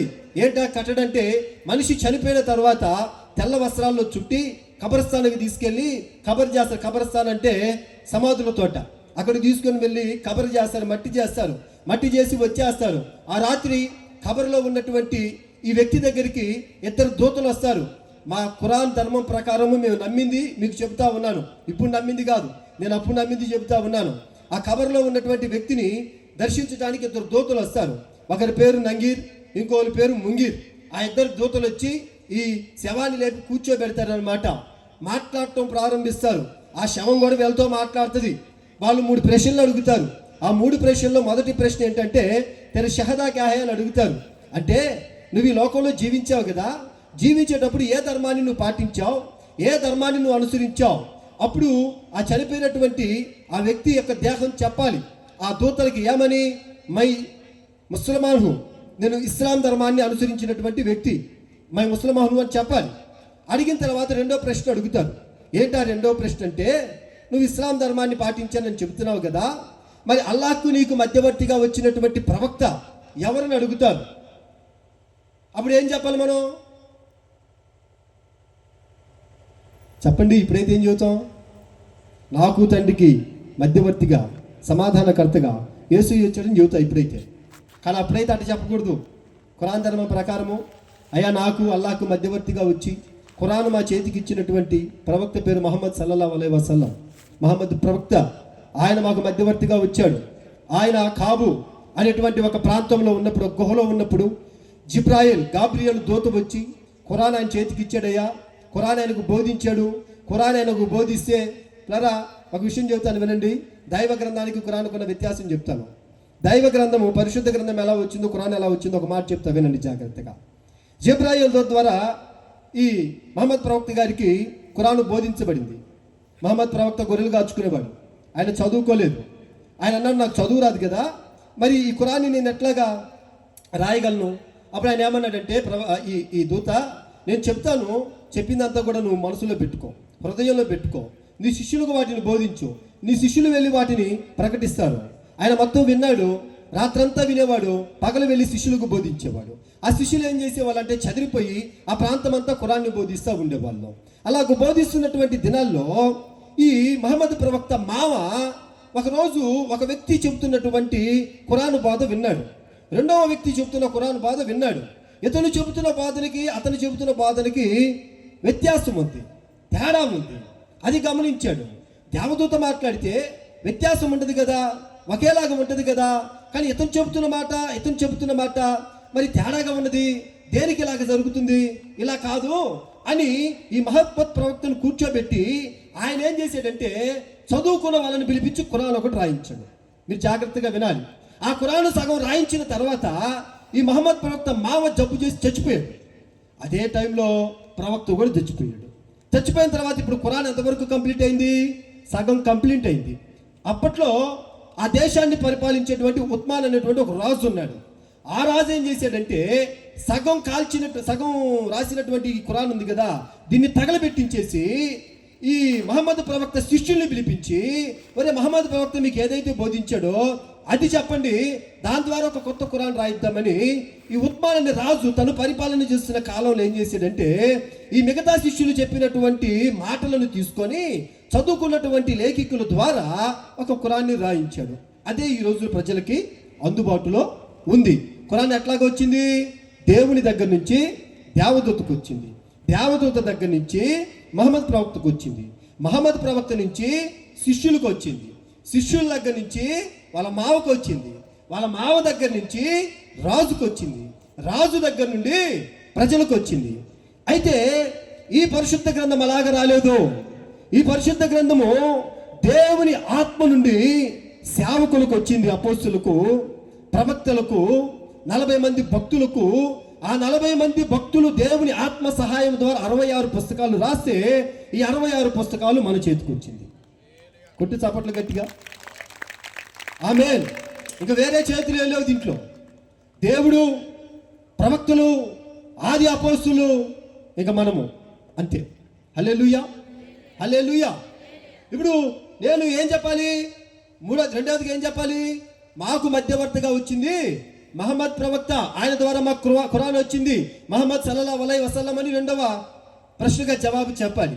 మూడవదిగా వాళ్ళు ఏమడుగుతారంటే ఆ దూతలు ఏమడుగుతారంటే, నువ్వు ఖురాన్ చదివాలంటావు కదా, మహమ్మద్ ప్రవక్త ద్వారానే ఖురాన్ నీకు వచ్చింది అంటావు కదా, ప్రతి ముస్లిమాను కనీసం చదువుకొని ఉండాల్సినటువంటి ఒక కలీమా ఉంటుంది కదా, ఆ కలీమా నీకు వచ్చాను అడుగుతాడు. అప్పుడు ఈ శవము లేచినటువంటి శరీరం చెప్పాలి మూడవ ప్రశ్నకు జవాబు, అయ్యా లా ఇలాహా ఇల్లల్లాహు ముహమ్మద్ రసూలుల్లా ఔజు బిల్లాహి మినష్ షైతానిర్ రహమానిర్ రహీం. ఈ 3 ప్రశ్నలకి జవాబు చెబితే ఆ వ్యక్తి ఉన్నటువంటి ఖబరు అంటే ఆ వ్యక్తి ఉన్నటువంటి ఆ సమాధి 3 అడుగుల వెడల్పు 6 అడుగుల పొడుగున్న సమాధి విశాలపరచబడుతుంది, ఏదేను తోటగా మార్చబడుతుంది. అక్కడ ఉన్నటువంటి కొన్ని కిటికీలు తెరవబడతాయి. ఆ కిటికీలో నుంచి దేవుని యొక్క సునాదము, దేవుని సంగీతము, దేవదూతల ఆరాధన వినపడుతుందని ఖురాన్లో మేము నమ్మేవాళ్ళము. ఒకవేళ ఆ 3 ప్రశ్నలకి జవాబు చెప్పకపోతే ఏం జరిగిద్దని మా హజరత్ గారు నేను అడిగాను. అప్పుడు ఆయన ఏం చెప్పాడంటే 3 అడుగుల వెడల్పు 6 అడుగుల పొడుగున్న ఈ సమాధి కుదించుకుపోద్ది. ఈ ఎముకల నుండి బయటకు వస్తాయి మిడులాగులు, త్రాసుపాములు, భయంకరమైన తాపకరమైన సర్పాలు, చీకటి, అగ్ని ఆ సమాధిలోనికి విడుదల చేయబడుతుంది. ఆ యొక్క దేహము కుళ్ళిపోదు, అట్లాగని కాలిపోదు. అతను జోజక్ యొక్క కిటికీల, జోజక్ అంటే నరకము యొక్క కిటికీల దగ్గరికి ఈడ్చుకుని వెళ్ళబడతాడు. అతని యొక్క దేహం అక్కడ కాల్చబడతా ఉంటుంది. ఈ నమ్మకాలతో, ఈ భక్తి భావాలతో మేము ఉండేవాళ్ళము. ఇప్పుడు మా పాస్టర్ ఏమంటుంది, నన్ను సేవ చేయాలంటుంది. అయ్యేదేనండి ఇది. మా పాస్టమ్మ గారి మీద ఉన్న ప్రేమతో ఆమె దగ్గర ఉన్న కొద్దిగా డబ్బు బంగారాన్ని చూసి, మాయ్ నువ్వంటే నాకు ప్రాణం, ఏదైనా చేస్తాను, సేవే కదా చేస్తాను అన్నాను. నేనున్న ఎత్తు, నా రంగు, అప్పుడు ఉన్న యవనాన్ని చూసి మా పాస్టమ్మ వీడెవడో చదువుకున్నలాగా ఉన్నాడు, మంచోళ్ళలాగా నా మాటలు నమ్మి చేసుకుంది. గుంటూరు కనుక వచ్చి నా గురించి ఎంక్వైరీ చేస్తుంటే తుపాకీ తోటకు కూడా మా పాస్టమ్మ గారు దొరికేది కాదు. పిల్లరా, మేము పెళ్లి చేసుకున్న తర్వాత 3 నెలలు బాగానే ఉన్నాం. అదేంటో పెళ్ళైన కొత్తలు అందరూ బాగుంటారంటే 3 నెలలు, ఆ తర్వాతేనంటే కదా నీ మొహం చూడాలంటే చూడబుద్ధి పట్ల పో మసిమోహం దానా అట్లాగా ఎట్లాగా అంటారా? నేను కూడా అంతే 3 నెలలు ప్రాణం కన్నా ఎక్కువగా చూసుకున్నా. యవన బిడ్డలు ముఖ్యంగా ఆడపిల్లలు వినాలి. ఎత్తు రంగు పొడుగు కాదు చూడాల్సింది, అమ్మ ఆత్మీయత చూడండి, ప్రార్థనా జీవితం చూడండి, రక్షణ జీవితాన్ని చూడండి. మంచి ప్రార్థనా పురాలు నా భార్య. గుడివాడ సజ్జా బన్నబాస్ గారి దగ్గర ఇక్తూస్ బైబిల్ కాలేజీలో 3 ఏళ్ళు బైబిల్ ట్రైనింగ్ చేసి దేవుని సేవ. ఉలవపాడు మా ప్రాంతం, ఉలవపాడు ఈ సింగరాయకొండ దాటిన తర్వాత మామిడికాయలకి ఫేమస్ ఉలవపాడు. మా పాస్టమ్మ గారు ఊరు. మా పాస్టమ్మ గారు వాళ్ళ అమ్మగారు వాళ్ళందరూ కూడా మామిడికాయల వ్యాపారాలు, సమోటా తోటలు కౌలుకు తీసుకొని చేసుకుంటూ ఉంటారు. మంచి స్థిరపడినటువంటి కుటుంబంలో పుట్టినటువంటిది నా భార్య. నన్ను చేసుకొని 3 నెలలు బాగున్నాం. 3 నెలల తర్వాత బైబిల్ చదువు, ప్రార్థన చేసుకో, దేవుని నమ్ముకో అని నా భార్య నన్ను అడుగుతూ ఉంటే నాకు కోపం వచ్చి, నేను ఇస్లాంను, నువ్వు క్రైస్తవురాలివి, నా ఇంట్లో బైబిల్ చదువుతావేంటి, నా ఇంట్లో ప్రార్థన చేస్తావేంటని ప్రార్థన చేసుకున్నటువంటి నా భార్యని కాళ్ళతో కొట్టిన దుర్మార్గుని నేను. బైబిల్ చదువుతూ ఉపవాసాల నుండి ప్రార్థన చేసుకుంటుంటే ఆ బైబిల్ చేతిలో నుంచి లాక్కొని గోడకేసి కొట్టి ఆ బైబిల్ని ఇసిరి నేలకేసి కొట్టినటువంటి దుర్మార్గపు పనులు చేసినటువంటి పాపాత్మ ఉండండి. నేను కూర్చొని టీవీ మా పాస్టమ్ గారు ప్రార్థన చేసుకుంటూ ఉండేది. నేను పోయి టీవీ పెట్టేవాడిని, సినిమా పాటలు పెద్ద సౌండ్ పెట్టేవాడిని. ప్రార్థన చేసుకుని ఆమెను లేపి కొట్టు దగ్గర పోయి సిగరెట్లు పట్టుకురాపో, గుట్కా బ్యాగులు పట్టుకురాపో అవనేది నేను ఒక ఇట్లా ట్రైనింగ్ చేసిన వ్యక్తినయ్యా, దేవుని నమ్ముకున్న వ్యక్తినయ్యా. నేను అట్లా త్యాగుడిదంటే ఇష్టం వచ్చినట్లు కొట్టేవాడిని, గాయపరిచేవాడిని, బాధ పెట్టేవాడిని, హింసించేవాడిని. మా అమ్మ ఆ అమ్మాయి మా పాస్టమ్మ గారు పెడుతున్న కష్టం చూసి ఒకరోజు వచ్చి, అమ్మ వాడి చేతులు నువ్వు చచ్చిపోతావమ్మా, వాడు మంచోడు కాదు, తెలియక నువ్వు చేసుకున్నావు, వాడు కొడుతున్నా నిన్ను, తగలనాడుతాడుతా దెబ్బ తగిలి నీకేదన్నా అయితే పోలీసులు వచ్చి మమ్మల్ని కూడా పట్టుకెళ్తారు, నువ్వు వెళ్ళిపోమ్మా మీ ఇంటికి అని నా కన్న తల్లే నా భార్యకి చెప్పిందండి. అంటే నా జీవితం ఎట్లాంటిదో, నేను ఎంత హీనమైన వాడినో, ఎంత పనికిరాని వాడినో ఒకసారి ఆలోచించేయండి. అయినా నా భార్య దేవుని నమ్ముకున్నది కాబట్టి సత్క్రియల ద్వారా నన్ను రక్షించుకోవాలనుకొని, అత్త నేను నమ్మి చేసుకున్నాను, ఇప్పుడు ఇంటికి వెళ్ళానంటే మా వాళ్ళకి నేను సమాధానం చెప్పలేను, అట్లాగని చెప్పేసి ఇక్కడ ఉండి నువ్వు చెప్పినట్లు నేను చేయలేను. నా భర్తని ప్రార్థన ద్వారా మార్చుకుంటాను. నా యేసయ్య గొప్పడు, ఎట్లాంటి వాళ్ళైనా మారుస్తాడు. నా భర్త ఖచ్చితంగా మారుతాడెత్తా, సాక్షిగా ఉంటాడెత్తా, నాకు విశ్వాసం ఉన్నది, నాకు నమ్మకం ఉన్నది.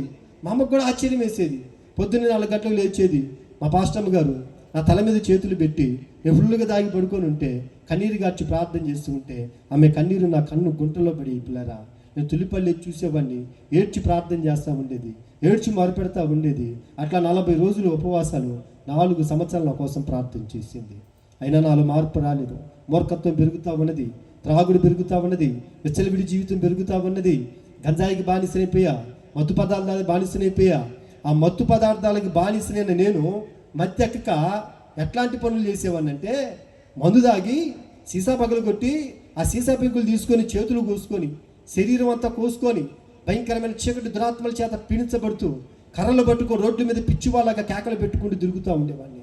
నా భార్య ఏమో ప్రార్థనకి వెళ్తే అక్కడ విశ్వాసులందరూ అనేవాళ్ళు, అమ్మ నువ్వేమో ఇంత మంచి ప్రార్థన పురాలువి, అసలు ఆ అబ్బాయిని ఎట్లా చేసుకున్నావమ్మా, ఆ అబ్బాయిని చూసావా, అబ్బాయి బ్రతుకు, అబ్బాయి జీవితం ఎట్లాంటిదో తెలిసే చేసుకున్నావా, తెలియక నేను చేసుకున్నానమ్మా, కానీ మాట్లాడని విశ్వాసం నాకున్నది. విశ్వాసంతో నా భార్య ప్రార్థన చేస్తూ ఉండగా, పిల్లరా నేను ముగింపులోకి వచ్చాను వినండి. నాకు విపరీతమైన జ్వరం వచ్చి బాగా దగ్గుతూ ఉన్నటువంటి నాకు తెలియకుండా నా యొక్క నోట్లో నుంచి రక్తం పడుతుంది. దేనికి ఇలా జరుగుతుంది నాకు అర్థం కాక మా అమ్మ దగ్గరికి వెళ్ళి చెప్పా, మా దగ్గుతుంటే నాకు రక్తం పడుతుందమ్మా, నేను అన్నం తినలేకపోతున్నాను, ఒక పక్కకి తిరిగి పడుకోలేకపోతున్నాను, ఎక్కువసేపు నిలబడలేకపోతున్నాను, నడవలేకపోతున్నాను, బాగా దగ్గుతుంటే రక్తము నాకెందుకో అర్థం కావట్లేదు మా, భయంగా ఉందంటే అప్పుడు నా భార్య నా తల్లి గుంటూరు గవర్నమెంట్ హాస్పిటల్కి తీసుకొని వెళ్ళారు.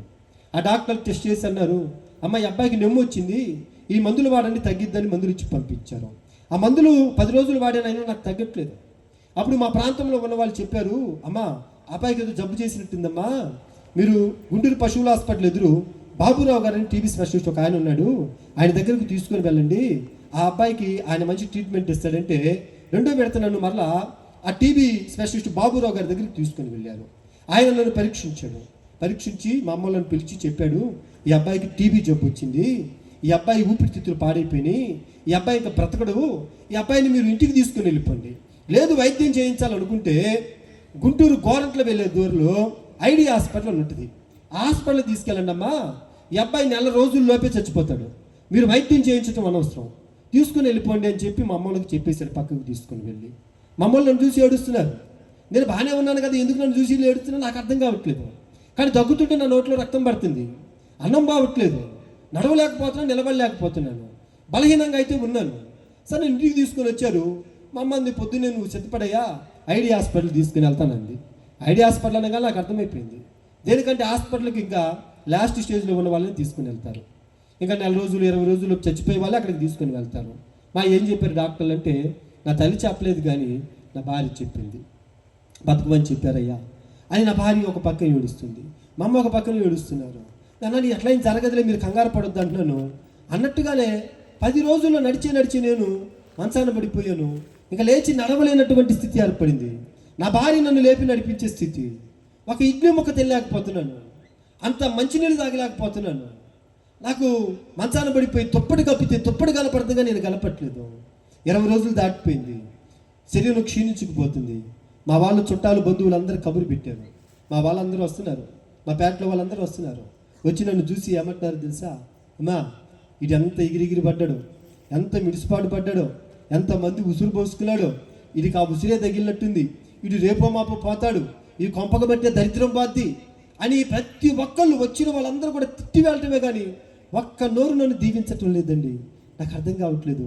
బతకాలన్న ఆశతో లోపల ఉంది, కానీ డాక్టర్లు బతకమని చెబుతున్నారు. మమ్మల్ని అడుగుతున్న బతికించండి అమ్మా, మమ్మ బతికించలేదు. నా భార్యను అడుగుతున్న బతికించు, నా భార్య అంటది జీవము కలిగిన దేవుడు తప్ప నేనెవరు బతికించలేరు. నేనంటాను, ఇంకొకసారి ఆ దేవుడి పేరు నా దగ్గర కనుక ఎత్తామనుకో, నిన్ను ఇంట్లో ఉండనివ్వను. రోగిష్ఠుడికి రోషం ఎక్కువ అంట సామెత, అట్టా ఉండి కూడా ఇంట్లో ఉండనివ్వను, నిన్ను తరివేస్తాను. అసలు ఆ దేవుడి పేరు నా దగ్గర ఎత్తొద్దు. మా దేవుడు లేరా, నేను నమ్ముకున్న దేవుడు నన్ను కాపాడ్డా, నేను నమ్ముకున్న దేవుడు నన్ను రక్షించుడా అని అట్లా ఉండి కూడా నా భార్య మీద వ్యాజ్యమాడుతున్నాను. కానీ ఎందుకు నేను నా జీవితంలో దేవునికి చోటు ఇవ్వకూడదని ఆలోచన చేయడం లేదు. ఒకరోజు నా సొంత తమ్ముడు వచ్చి, రే నువ్వు చావచ్చు కదరా, కొంపకి సీన్లాగా పెట్టావని ఒక మాట, చురుకైన మాట అని వెళ్ళాడండి. ఆ మాట నాకు గాయం అనిపించింది. ఊరందరన్నా కూడా నాకు బాధ అనిపించలేదు. కానీ నా తమ్ముడు, నా రక్తం పుంచుకొని పుట్టిన నా తమ్ముడు ఒక సందర్భంలో నా మాట అనేసరికి నేను ఆ రోజు నిర్ణయించుకున్నాను, నేను నమ్ముకున్నటువంటి నా దేవుళ్ళు నన్ను ఎందుకు బతికించరు, నేను బతకాలి, అప్పుడు వీళ్ళందరి పని చెప్పాలి అని నేను నమ్మిన ప్రతి ఒక్క దేవుని పేరు పెట్టి పిలిచానండి. మేము ఎన్ని దర్గాలకు వెళ్ళామో, ఎంతమంది మొక్కుబళ్ళు చేశామో, ఎన్ని జెండాలు తీసానో, ఎన్ని ప్రయత్నాలు చేశానో, వాళ్ళందరి పేర్లు పెట్టి నేను పిలుచుకున్నాను. నేను నమ్ముకున్న ప్రతి ఒక్కరి పేర్లు పెట్టి నేను పిలిచాను. యేసు ప్రభుని మాత్రం నేను పిలవనన్నాను. యేసు ప్రభుకి మాత్రం ప్రార్థన చేయను. యేసు ప్రభు పేరు కూడా నేను ఎత్తను, ఎందుకంటే ఆయన అంటే నాకు ఇష్టం లేదు. ఆయన గురించి నేను మాట్లాడడానికి నేను ప్రార్థన చేయను. నేను నమ్ముకున్న నా దేవుళ్ళు ఉన్నారు, నా దేవుళ్ళు నన్ను కాపాడతారు అనే ఒక అహంకారం మనసులో నేను ప్రార్థన చేసా. పొద్దున 9 గంటల నుంచి రాత్రి 7 గంటల వరకు నేను ఆరాధించిన ప్రతి ఒక్కరి పేర్లు పెట్టి నేను పిలిచాను. ఏ దేవుని రక్షించడానికి రావడం లేదు, ఏ దేవుని కాపాడడానికి రావడం లేదు. అసహనము, నిరుత్సాహము, కళ్ళటి నీళ్లు, భయము, చచ్చిపోతానన్నటువంటి ఒక ఇది నన్ను వెంటాడుతుంది. ఆ రోజు రాత్రి నేను అనుకున్నాను, నా పాపాలు నిజంగా నన్ను పట్టుకున్నాయి, నా న్యాయం నన్ను పట్టుకున్నది, ఈ రోజు ఈ దినము వస్తుందనే నా తండ్రి నా చేతులు పట్టుకొని ఒక రోజు ఏడ్చాడు. అయ్యో నా తండ్రి కన్నీరు, నా తండ్రి బాధ, నా తండ్రి వేదన నేను ఆ రోజు గుర్తించలేకపోయానే. నా జీవితం చితికిపోయిందే, నిండు యవ్వన ప్రాయంలో నా బ్రతుకు మోడుబారిపోయిందే. అయ్యో నేను చచ్చిపోతున్నానే, నన్ను కాపాడే దేవుడు లేడా, నన్ను రక్షించే నాదుడు లేడా అని మనస్సులో ప్రియమైన దేవుని వెళ్ళారా నేను అర్చించుకుంటూ ఉన్నాను. దుఃఖంతో, నేను వేదనతో నా మనసులో నేను కన్నీరు గార్చుకుంటూ ఉన్నాను. అప్పుడు నాకు ఒక స్వరం వినపడుతుంది. ఏంటి ఆ స్వరము?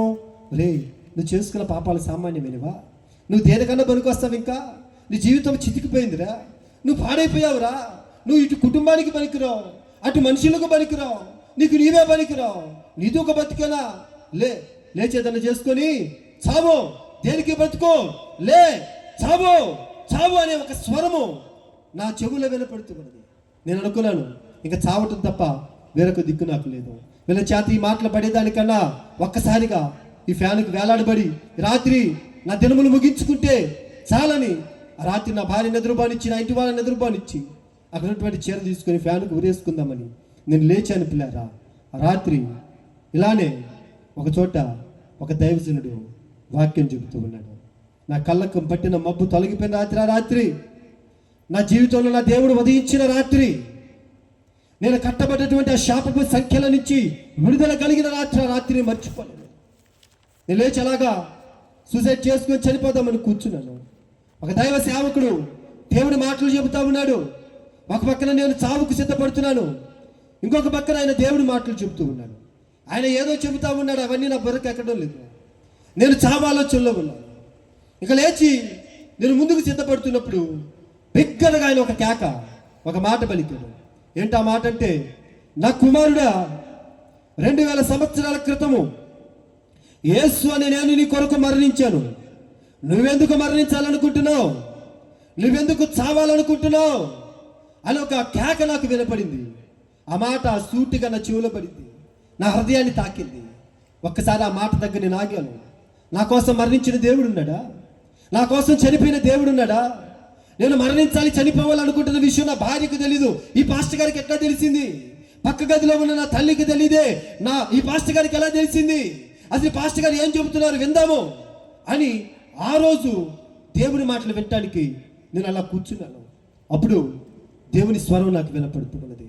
సేనా దయ్యాలు పట్టిన యవనస్తుడి గురించి ఆయన చెబుతా ఉన్నాడు. తప్పిపోయిన కుమారుడు గురించి ఆయన చెబుతా ఉన్నాడు. నా కుమారుడు, అనేక సంవత్సరాలుగా నీ హృదయపు వాకిటి నుంచి నేను తలుపు తడుతూ ఉన్నాను. నా స్వరము విని నువ్వు తలుపు తీస్తావేమోనని. నీ అతిక్రమాలు, నీ అన్యాయపు జీవితము, నీ రహస్యపు జీవితము, నీ పాపపు జీవితము నాకు అడ్డంగా ఉన్నది. ఈ రాత్రి నన్ను నీ హృదయ గదిలోకి ఆహ్వానిస్తే, నీ హృదయంలోనికి నన్ను ఆహ్వానిస్తే, దేవాలను బాగు చేయమని ప్రార్థిస్తే, నీ అతిక్రమాలు ఒప్పుకొని విడిచిపెడితే నిన్ను స్వస్థపరచుటకు ఆయన నీ హృదయపు వాక్యని దగ్గర నిలబడి ఉన్నాడని ఆ పాస్టర్ గారు చెబుతూ ఉంటే, అప్పుడు వినుట వలన నాకు విశ్వాసం కలిగిందండి. పొద్దు నుంచి సాయంత్రం దాకా నేను పిలిచిన దేవుళ్ళు ఎంతో మంది నన్ను కాపాడలేకపోయారు కదా. ఈ పాస్టర్ గారు ఈ దేవుడి గురించి చెబుతా ఉన్నాడు. ఎందుకు ఒక్కసారి యేసయ్యకు నేను ప్రార్థన చేయకూడదు? ఎందుకు ఒక్కసారి యేసయ్యకు మొరపెట్టకూడదు? అనేక సంవత్సరాలుగా నా భార్య చెబుతా ఉన్నది. ఈ రాత్రి పాస్టర్ గారు చెబుతా ఉన్నాడు, నా కోసం చనిపోయిన మరణించిన దేవుడు ఉన్నప్పుడు నేను ఎందుకు మరణించాలి, ఎందుకు ప్రార్థన చేయకూడదని ఆ రోజు రాత్రి వంగని నా మోకాల్లో యేసునామములు వంగినాయండి.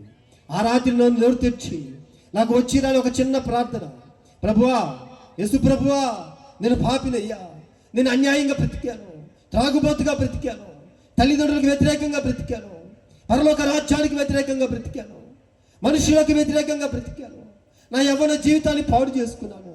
డాక్టర్లు బ్రతకమని చెబుతున్నారు, బ్రతకాలని నాకు ఆశ ఉంది. నువ్వు నిజమైన దేవుడు అయితే నన్ను బ్రతికించు, నేను నీ కోసం బ్రతుకుతానయ్యా, నీ కోసం బ్రతుకుతానయ్యా. ఒక చిన్న ప్రార్థన చేసుకొని నేను అక్కడే ఆ రాత్రి కుప్పకూలిపోయాను. ఆ రాత్రి ఇంచుమించు నేను ప్రార్థన చేసినప్పుడు 11:30-12 అవుతుంది. ప్రార్థన చేసి అలా కుప్పకూలిపోయిన తర్వాత తెల్లవారుజామున 3:30-4 ఆ ప్రాంతంలో చిమ్మ చీకటిగా ఉన్నటువంటి నా గదంతా కూడా మధ్యాహ్న కాలపు సూర్యుని వెలుగు వలె ప్రకాశమానమైన తేజస్సు చేత నింపబడి ఉన్నది. ఒక గొప్ప వెలుగు, ఒక గొప్ప మహిమ, నా కళ్ళతో నేను చూడలేనంత వెలుగు నా గదంతా ఆవరించి ఉన్నది. ఆ వెలుగును చూస్తున్నప్పుడు నేను అడుగుతున్నాను, ఎవరు నువ్వు, ఎవరు నువ్వు? ఒక పక్కన భయము, చెమట్లు గారిపోతున్నాయి, వణికిపోతున్నాను. ఆ వెలుగులో నాకు ఒక ఆకారం కనపట్లేదు, ఒక స్వరం వినపట్లేదు, వెలుగు మాత్రమే నేను చూస్తూ ఉన్నాను. నేను కేకలు పెడుతూనే ఉన్నాను. ఆ వెలుగు అలాగే నా దగ్గరికి వచ్చింది, నాలోనికి వచ్చేసింది. ఎప్పుడైతే నాలోనికి ఆ వెలుగు వచ్చిందో నేను చూస్తా ఉన్నటువంటి ఒక దర్శనం ఏంటంటే, నా ఒంట్లో నుంచి వికృతమైనటువంటి భయంకరమైనటువంటి దురాత్మలు కేకలు పెట్టి బయటికి పరిగెత్తుతున్నాయి. ఆ రూపాలు నేను చూడలేనటువంటి భయంకరమైనటువంటి వికృతమైన రూపాలు నా శరీరాన్ని విడిచిపెట్టి, నా దేహాన్ని విడిచిపెట్టి కొన్ని చీకటి శక్తులు బయటికి పరిగెత్తుతూ ఉన్నాయి. నా గదిలో ఉన్నటువంటి తాపకరమైన సర్పాలు బయటికి పరిగెత్తుతూ ఉన్నాయి. ఆ వెలుగు ఎప్పుడైతే నాలోనికి వచ్చిందో నాలో ఉన్న చీకటంతా కూడా బయటికి వెళ్ళిపోయినది. తుల్లిపల్లెచ్చి కూర్చున్నా, గదంతా మామూలుగా ఉన్నది. నా భార్యను లేపాను, లేచి లైట్ వేసింది. ఏంటయ్యా, వాళ్ళంతా చెమట్లు గారిపోతున్నాయి, ఏం జరిగింది? కొద్దిగా మంచినీళ్ళు తాగి కొద్దిగా తప్పనీళ్ళ తర్వాత, అమ్మ నేను ఇలా చూశానమ్మా, ఒక వెలుగు నాలోనికి వచ్చింది, నాలో కొన్ని చీకటి, కొన్ని దయ్యాలు బయటికి వెళ్ళినాయి అమ్మాయి. అమ్మాయి ఇక్కడ కొన్ని సర్పాలు ఉన్నాయి, ఇంట్లో 5 సర్పాలు బయటికి పరిగెత్తినాయి అమ్మాయి. అది జరిగిందంతా నా భార్యకు చెబుతుంటే నా భార్య ఆశ్చర్యంగా చూస్తూ ఉన్నది. అసలు ఏం జరిగింది? రాత్రి చనిపోవాలనుకున్నా, ఒక పాస్టర్ గారు వాక్యం చెబుతుంటే విన్నాను, విని మోకరించి ప్రార్థన చేశాను. ఈ టైంలో ఒక వెలుగు నాలోనికి వచ్చిందమ్మా, నేను ఇలా చూశానంటే అప్పుడు నా భార్య బైబిల్ గ్రంథాన్ని నా చేతికిచ్చి, యోహాను సువార్తలో నేను లోకమునకు వెలుగై ఉన్నాను, యేసుక్రీస్తు చెప్పినటువంటి మాట, ఆ యేసయ్య నీ దగ్గరికి వచ్చాడయ్యా, నాకు నమ్మబుద్ధి కావట్లేదు. లేదు, నువ్వు ప్రార్థించు, దేవుడే నీతో మాట్లాడతాడు, దేవుడే నిన్ను దర్శిస్తాడు, నువ్వు ప్రార్థించి. ఆ రాత్రి మోకరించి నేను నా భార్య ఇద్దరం కలిసి ఒక చిన్న ప్రార్థన చేసి పడుకున్నామండి. ఉదయానికి అద్భుతం ఏంటో తెలుసా? లేచి ఒక మనిషి నన్ను నడిపించాలి, ఒక మనిషి తీసుకుని వెళ్ళి ఒక చోట కూర్చోబెట్టాలి. అట్లాంటి స్థితిలో ఉన్నటువంటి నేను లేచి నడవటానికి నా ప్రభు నాకు శక్తిని ఇచ్చాను. ఒక ఇడ్లీ తినడానికి ఓపిక లేనటువంటి నేను ఒక ఇడ్లీ మొత్తం తినేసాను, అంత గ్లాసు పాలు తాగాను. దినదినము నా ఆహారం పెరుగుతుంది, దినదినము నా శక్తి పెరుగుతుంది, రోజు రోజుకి నా ఊపిరి పీల్చుకోగలుగుతున్నాను. ఏ డాక్టర్ అయితే 4 రోజుల్లో చచ్చిపోతాడన్నారు, 4 రోజుల తర్వాత మా అమ్మగారు నన్ను మళ్ళీ అదే డాక్టర్ దగ్గరికి తీసుకొని వెళ్తే ఆ డాక్టర్ ఇంకా వీడు బ్రతుకున్నాడా, ఎలా బ్రతుకున్నాడంటే ఆ డాక్టర్కి నేను వాక్యం చెప్పాను. అయ్యా, యేసు ప్రభు నన్ను బ్రతికించాడు, యేసు ప్రభు నన్ను బాగు చేశాడు, యేసు ప్రభు నన్ను స్వస్థపరిచాడు, యేసు ప్రభువే నన్ను నిలబెట్టి ఈ రోజు నీ దగ్గరకు తీసుకొని వచ్చాడు. ఆ దేవుడు నిజమైన దేవుడు. ఆ రోజు ఈ బైబిల్ గ్రంథాన్ని చేత్తో పట్టుకున్నాను. రహస్యంగా ప్రార్థన చేసుకోవటము, రహస్యంగా బైబిల్ చదువుకోవటము, రహస్యంగా దేవుడి మందిరానికి వెళ్ళటము. ఒక రాత్రి దేవుడు నన్ను దర్శించాడు. నీకోసం సిలువ వేయించుకోవడానికి నేను సిగ్గుపడలేదు, నీకోసం ముఖం మీద ఉమ్ము ఊపించుకోవడానికి సిగ్గుపడలేదు, నీకోసం యెరూషలేము వీధుల్లో దిగంబరిగా తిరగటానికి సిలువ వేయించుకొని మరణించడానికి నేను సిగ్గుపడలేదు. కానీ బైబిల్ పట్టుకొని తిరగటానికి సిగ్గుపడుతున్నావు. దేనికన్నా ప్రభు ప్రశ్నించాడు. ఒకసారి ఆలోచన చేశాను, నిజమే కదా, తాకటానికి సిగ్గుపడలేదే, రోడ్ల మీద దొంగతనాలు చేయడానికి సిగ్గుపడలేదే, నా భార్యని హింస పెట్టడానికి, తల్లిదండ్రులు ఏర్పించడానికి, పోలీస్ స్టేషన్కి ఎక్కడానికి నేను సిగ్గుపడలేదే, ఈరోజు నీతిగా బ్రతకడానికి నేను ఎందుకు సిగ్గుపడాలని ఆ రాత్రి బైబిల్ పట్టుకొని వీధుల్లో నా దేవుని కోసం బ్రతకటానికి ఇష్టపడి దేవుని మందిరానికి వెళ్ళటం మొదలు పెట్టాను. ఇలారా ఒక మాట చెబుతా వినండి. పోలీసు వాళ్ళ దెబ్బలు నన్ను మార్చలేదు, నా తల్లిదండ్రులు ఏడుపు నన్ను మార్చలేదు, రౌడీల బెదిరింపులు నన్ను మార్చలేదు. జీవము కలిగిన దేవుని వాక్యమే నా బ్రతుకుని మార్చింది. ఈ బైబిల్లో ఉన్నటువంటి యేసయ్య నా స్థితిని మార్చాడు, నా జీవితాన్ని మార్చాడు. త్రాగుడు విడిచిపెట్టాను, వ్యసనాలను విడిచిపెట్టాను, అలవాట్లను విడిచిపెట్టాను, చెడు స్నేహాలను విడిచిపెట్టాను. నేను దేవుని మందిరానికి వెళ్ళటం మొదలు పెట్టాను. అప్పుడు మా వాళ్ళు వచ్చారు, ఒక 20 మంది వచ్చి చొక్కా పట్టుకుని బయటికి లాక్కొచ్చారు. ఎరా మన దేవుళ్ళు లేరేనా, మన సాంప్రదాయాలు ఏంటి, మన కట్టుబాట్లు ఏంటి, మన విలువలు ఏంటి, దేనికి నా దేవుడిని నమ్ముకున్నావు, దేనికి నా దాంట్లో దిగిపోయావు, దేనికి నా బైబిల్ పట్టుకున్నావు అని అందరు నన్ను ప్రశ్నించి నన్ను కొట్టడానికి చొక్కా పట్టుకొని బయటికి ఇచ్చుకొచ్చి ఒక్కొక్కరు ఒక ప్రశ్న అడుగుతున్నాడు. మమ్మల్ని బెదిరిస్తున్నారు, మీ ఇంట్లో ఇంకా 2 మగ పిల్లలు ఉన్నారు, మసాలమ్మా వాళ్ళకి ఇంకా పిల్లలు రారు పెళ్ళిళ్ళు చేసుకోవడానికి, మీ పెళ్ళిళ్ళకి మేము మా పెళ్ళిళ్ళకి మీరు రావద్దు, మీరు చనిపోతే కబరస్థాన్లో చోటు ఇవ్వము, ఖాటు మసీదు నుంచి మంచం పంపించము, హజరతులు మీ ఇంటికి రారు, ఇంకా మంచి చెట్టుకి మేము రాము, మాకు మీరు రావద్దు, మిమ్మల్ని మేము వేలేస్తున్నామన్నారు. మా అమ్మ నా చేతులు పట్టుకు లోపలికి తీసుకొని వచ్చింది.